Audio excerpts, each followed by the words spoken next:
ನಮಸ್ಕಾರ ನನ್ನ ಪ್ರೀತಿಯ ವೀಕ್ಷಕರಿಗೆಲ್ಲ ಅಮಿತ್ ವ್ಲಾಗ್ಸ್ಗೆ ತಮ್ಮೆಲ್ಲರಿಗೂ ಸ್ವಾಗತ. ಮೊಟ್ಟೆಯನ್ನು ಬಾಟಲಿಯಲ್ಲಿ ಇಟ್ಟು ನೋಡಿ ಶಾಕ್ ಆಗ್ತೀರಾ. ಮೊದಲನೇ ಟಿಪ್ಸ್ ಬಂದ್ಬಿಟ್ಟು ಅಕ್ಕಿ ಬಾಕ್ಸಲ್ಲಿ ಹುಳಗಳು ತುಂಬಾ ಆಗ್ತಾ ಇರುತ್ತೆ ಅಲ್ವಾ. ಸೊ ನಾವು ಒದ್ದೆ ಕೈ ಇಟ್ಟಾಗ ಅಥವಾ ಒದ್ದೆ ಆಗಿರುವಂತಹ ಕಪ್ ಇಟ್ಟಾಗ ಅದು ಹುಳಗಳಾಗೋ ಚಾನ್ಸಸ್ ಇರುತ್ತೆ. ಹುಳಗಳು ಆಗದೆ ಇರೋ ಹಾಗೆ ಇಟ್ಕೊಳ್ಬೇಕು ಅಂತಂದರೆ ಕಹಿ ಬೇವಿನ ಸೊಪ್ಪಿರುತ್ತೆ ಅಲ್ವಾ, ನಾವು ಅಕ್ಕಿ ಬಾಕ್ಸ್ ಒಳಗಡೆ ಕಹಿ ಬೇವಿನ ಎಲೆಗಳನ್ನ ಬಿಡಿಸ್ಬಿಟ್ಟು ಹಾಕಿ ನಾವು ಮಿಕ್ಸ್ ಮಾಡಬೇಕು ಅಕ್ಕಿ ಜೊತೆಗೆ ಈ ಕಹಿ ಬೇವಿನ ಸೊಪ್ಪನ್ನು. ಸೊ ಈ ರೀತಿ ಹಾಕಿ ಇಡೋದ್ರಿಂದ ಅಕ್ಕಿಯಲ್ಲಿ ಹುಳಗಳು ಬೀಳೋದಿಲ್ಲ. ಸೊ ಜಾಸ್ತಿ ದಿನ ನಾವು ಸ್ಟೋರ್ ಮಾಡಿ ಇಟ್ಕೊಳ್ಬೋದು. ಎರಡನೇ ಟಿಪ್ಸ್ ಬಂದ್ಬಿಟ್ಟು ತುಂಬಾ ಗಲೀಜಾಗಿರುವಂತಹ ಬಾಚಣಿಗೆ ತೊಗೊಂಡಿದ್ದೀನಿ. ಸೊ ಬಾಚಣಿಗೆ ತೊಳೆಯೋದಕ್ಕೆ ನಮಗೆ ಟೈಮ್ ಇಲ್ಲ, ಅರ್ಜೆಂಟಾಗಿ ಎಲ್ಲಾದರೂ ಹೋಗಬೇಕು, ಸೊ ತಲೆ ಬಾಚ್ಕೊಳ್ಳೋದಕ್ಕೆ ಈ ಬಾಚಣಿಗೆಯಲ್ಲಿ ಆಗಲ್ಲ ಅಂದಾಗ ಸ್ವಲ್ಪ ಪೌಡರನ್ನು ಬಾಚಣಿಗೆ ಮೇಲೆ ಹಾಕಿಬಿಟ್ಟು ಹಳೆಯ ಬ್ರಷ್ನಿಂದ ಈ ಥರ ಕ್ಲೀನ್ ಮಾಡ್ಕೊಳ್ಬೇಕು. ನೋಡಿ ನಾನು ವಿಡಿಯೋದಲ್ಲಿ ತೋರಿಸ್ತಾ ಇದ್ದೀನಿ ಅಲ್ವಾ, ಇದೇ ಥರ ನೀಟಾಗಿ ಕ್ಲೀನ್ ಮಾಡ್ಕೊಳ್ಬೋದು. ತುಂಬ ಚೆನ್ನಾಗಿ ಕ್ಲೀನ್ ಆಗುತ್ತೆ. ಸೊ ನೋಡಿ ಎಷ್ಟು ಚೆನ್ನಾಗಿ ಕ್ಲೀನ್ ಆಗಿದೆ ಅಂತ. ತುಂಬ ಗಲೀಜಾಗಿರುವಂತಹ ಬಾಚಣಿಗೆ ಎಷ್ಟು ಕ್ಲೀನ್ ಆಗಿದೆ ನೋಡಿ. ಸೊ ಈ ಟಿಪ್ಸ್ ಕೂಡ ಟ್ರೈ ಮಾಡಿ ನೋಡಿ.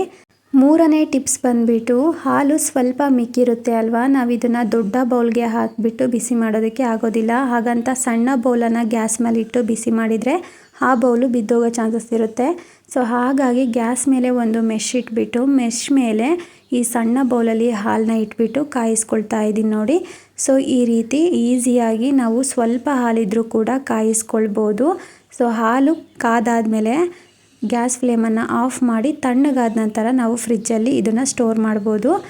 ನಾಲ್ಕನೇ ಟಿಪ್ಸ್ ಬಂದುಬಿಟ್ಟು ನಾವು ಚಪಾತಿ ಲಟ್ಟಿಸ್ಕೊಳ್ಬೇಕಾದ್ರೆ ರೌಂಡಾಗಿ ಲಟ್ಟಿಸ್ಕೊಳ್ಳೋದಕ್ಕೆ ಪ್ರಯತ್ನ ಪಡ್ತೀವಿ, ಬಟ್ ನಾವು ಎಷ್ಟೇ ಪ್ರಯತ್ನ ಪಟ್ಟರೂ ರೌಂಡಾಗಿ ಬರೋದಿಲ್ಲ. ಸೊ ಹಾಗಾಗಿ ರೌಂಡ್ ಶೇಪಲ್ಲಿ ಚಪಾತಿ ಇರಬೇಕು ಅಂತಂದರೆ ಚೂಪಾದ ಬಾಕ್ಸಿನ ಮುಚ್ಚಳನ ತಗೊಂಡ್ಬಿಟ್ಟು ಈ ರೀತಿ ಬಾಕ್ಸ್ನ ಇಟ್ಬಿಟ್ಟು ಪ್ರೆಸ್ ಮಾಡ್ಕೊಳ್ಬೇಕು. ಸೊ ನೋಡಿ ಈ ಥರ ರೌಂಡ್ ಶೇಪಾಗಿ ಕಟ್ಟಾಗುತ್ತೆ ಅಲ್ವಾ. ನಾವು ಎಕ್ಸ್ಟ್ರಾ ಉಳಿದಿರುವಂತಹ ಚಪಾತಿ ಹಿಟ್ಟನ್ನು ತೆಕ್ಕೊಳ್ಬೇಕು. ಸೊ ನೋಡಿ ಇಷ್ಟೇ ಸಿಂಪಲ್ಲು, ನಾವು ರೌಂಡ್ ಶೇಪಲ್ಲಿ ಚಪಾತಿನ ಮಾಡ್ಕೊಳ್ಬೋದು. ಸೊ ತುಂಬ ಚೆನ್ನಾಗಿ ಬರುತ್ತೆ. ಈ ಟಿಪ್ಸ್ ಕೂಡ ತುಂಬಾ ಹೆಲ್ಪ್ ಆಗುತ್ತೆ ರೌಂಡಾಗಿ ಚಪಾತಿ ಇರಬೇಕು ಅಂತ ಅನ್ನೋರಿಗೆ.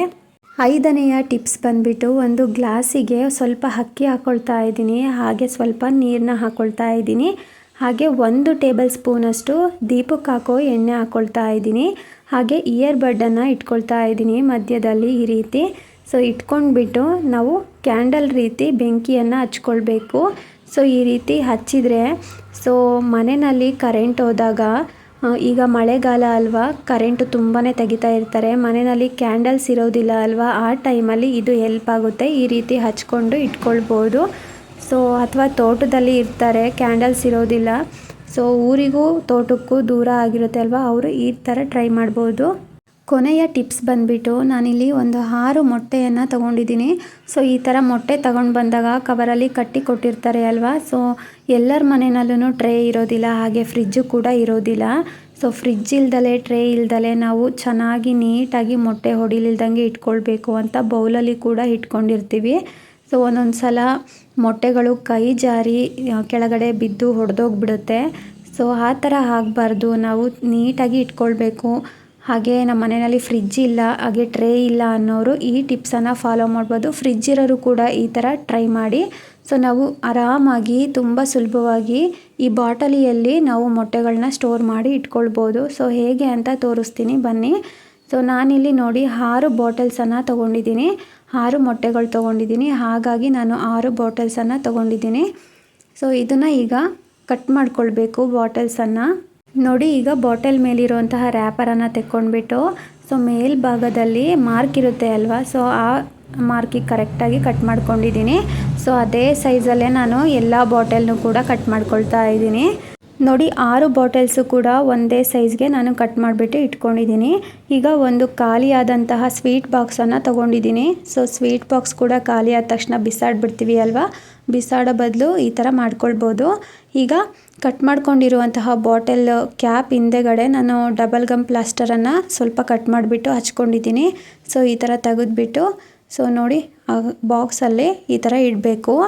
ಸೊ ನಾನು ಎಲ್ಲ ಬಾಟಲ್ಸ್ಗೂ ಕೂಡ ಇದೇ ಥರ ಹಚ್ಬಿಟ್ಟು ಇಟ್ಕೊಳ್ತಾ ಇದ್ದೀನಿ. ಸೊ ತುಂಬ ಸುಲಭವಾಗಿ ನಾವು ಮೊಟ್ಟೆಗಳನ್ನ ಸ್ಟೋರ್ ಮಾಡ್ಕೊಳ್ಬೋದು. ಸೊ ಒಂದು ಕೂಡ ಒಡೆಯೋದಿಲ್ಲ, ಹಾಗೆ ಸೇಫಾಗಿ ಸ್ಟೋರ್ ಮಾಡ್ಕೊಳ್ಬೋದು. ಈಗ ಬಾಟಲ್ಸ್ನೆಲ್ಲ ನೀಟಾಗಿ ಜೋಡಿಸ್ಕೊಂಡಿದ್ದೀನಿ. ಅದರೊಳಗಡೆ ನಾನು ಮೊಟ್ಟೆಗಳನ್ನ ಇಟ್ಕೊಂಡಿದ್ದೀನಿ ನೋಡಿ. ಸೊ ಟ್ರೇ ಥರನೇ ಎಷ್ಟು ಚೆನ್ನಾಗಿ ಕಾಣಿಸ್ತಾ ಇದೆ ಅಲ್ವಾ. ಸೊ ನಾವು ಇದನ್ನು ಫ್ರಿಜ್ ಒಳಗಾದರೂ ಇಟ್ಕೊಳ್ಬೋದು, ಅಥವಾ ನಮ್ಮ ಮನೆಯಲ್ಲಿ ಫ್ರಿಜ್ ಇಲ್ಲ ಅಂತಂದರೆ ಹೊರಗಡೆ ಕೂಡ ಇಟ್ಕೊಳ್ಬೋದು. ಟ್ರೇ ಥರನೇ ಇರುತ್ತೆ. ಸೊ ನೋಡಿ, ವೇಸ್ಟ್ ಬಾಟಲ್ಸಿಂದ ಈ ರೀತಿ ನಾವು ಟ್ರೇಯನ್ನು ರೆಡಿ ಮಾಡ್ಕೊಳ್ಬೋದು ತುಂಬ ಸುಲಭವಾಗಿ. ಸೊ ಯಾವುದೇ ರೀತಿ ಖರ್ಚಿಲ್ದಲೇ ನಾವು ರೆಡಿ ಮಾಡ್ಕೊಳ್ಬೋದು. ನಿಮ್ಮೆಲ್ಲರಿಗೂ ಇವತ್ತು ತೋರಿಸಿರುವಂತಹ ಟಿಪ್ಸ್ಗಳೆಲ್ಲ ಇಷ್ಟ ಆಗಿದೆ, ಯೂಸ್ಫುಲ್ ಆಗಿದೆ ಅಂತ ಅಂದ್ಕೊಂಡಿದ್ದೀನಿ. ಇನ್ನು ಇದೇ ರೀತಿಯ ಟಿಪ್ಸ್ಗಳು ಹಾಗೆ ರೆಸಿಪಿಗಳು ಬೇಕು ಅಂತಂದರೆ ನನ್ನ ಚಾನಲ್ನ ಸಬ್ಸ್ಕ್ರೈಬ್ ಮಾಡಿಕೊಂಡು ಸಪೋರ್ಟ್ ಮಾಡಿ, ಹಾಗೆ ಲೈಕ್ ಮಾಡಿ, ನಿಮ್ಮ ಫ್ರೆಂಡ್ಸ್ಗೆ ಫ್ಯಾಮಿಲೀಸ್ಗೆಲ್ಲ ಈ ವಿಡಿಯೋನ ಶೇರ್ ಮಾಡಿ. Thank you for watching.